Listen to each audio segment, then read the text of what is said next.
Well, it seems like summer just ended, and now we're already talking about flu season. And in today's Health in the Headlines, Chris Amon and Kristen Getzlaff from Inspired Life Wellness Clinic are helping us to get prepared. Good morning, ladies. Thank you. Good morning. All right. I don't know where these numbers come from or how they do these kind of studies, Kristen, but what are some of the numbers or some of the expectations that we're looking at for the current flu season? Right, and so every year scientists get together, the CDC puts out some information about their predictions for the upcoming season. Part of what they do is they look at what's circulating in the southern hemisphere, what they expect might be the strains of flu that are going to be the most prominent. Because they're coming out of winter, and we can look at some of the... Exactly, Okay, gotcha. And so they use that information to formulate the vaccines for this year, Okay. to try and cover what they feel or think would be the most appropriate, right?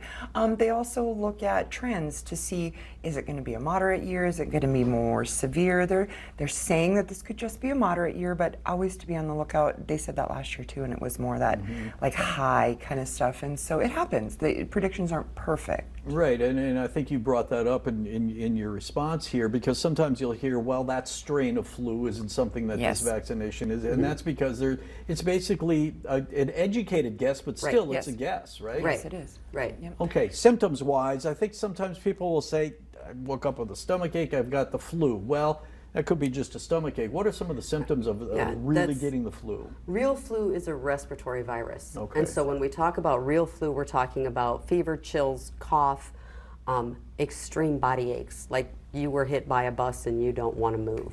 Okay. Those are the symptoms of the respiratory flu. And when we look at it now, they've actually changed it from calling it flu season to respiratory season. Okay. Because we've also got COVID-19 and I was gonna RSV say. thrown in there too. I was gonna And so say- all of those three things kind of peak at the same time, leading to all the respiratory viruses. And so we never know exactly what's going on, but it's always treat the symptoms. You know, and as poorly as I've ever felt in my life was when I eventually tested positive for COVID, and it was many of those same things. I mean, just extreme chills and body aches and things like that. So who are the most likely people that not necessarily should just be the ones that are concentrated on getting the flu shot, but who are the most vulnerable? Yeah.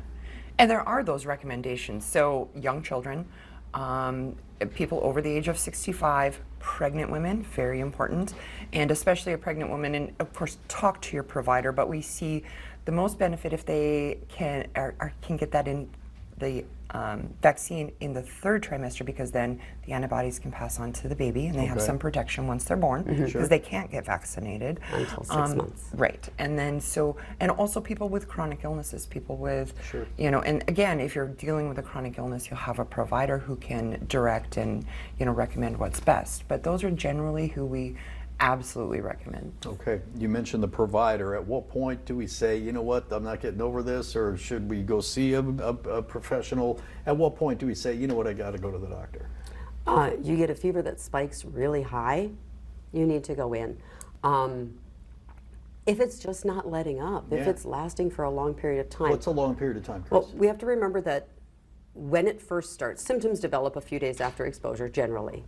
You are contagious the day before your symptoms start Oh, I see. for up to 5 to 7 days. So you're contagious before you even know it. Yes.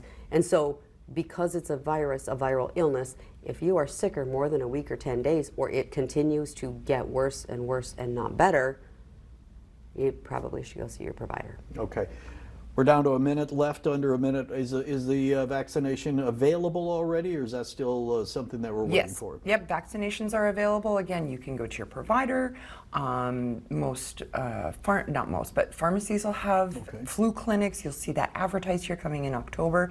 Vaccinations now, very important, but also you can get vaccinated at any point in the respiratory season up through like April or May. And so it's never too late. But starting now, it's not too early either. Okay, really quick answer. What's peak? Are we in it now? Is it February? When is Nope. Starts October, it goes October through May, peak is December to February. it? All right, sounds good. There's where we can find Inspired Life Wellness Clinic. These two are professionals at what they do, so give them a call or check them out online. Ladies, thank you so much. Have a great weekend. You Thank too. you. And stay healthy. Always.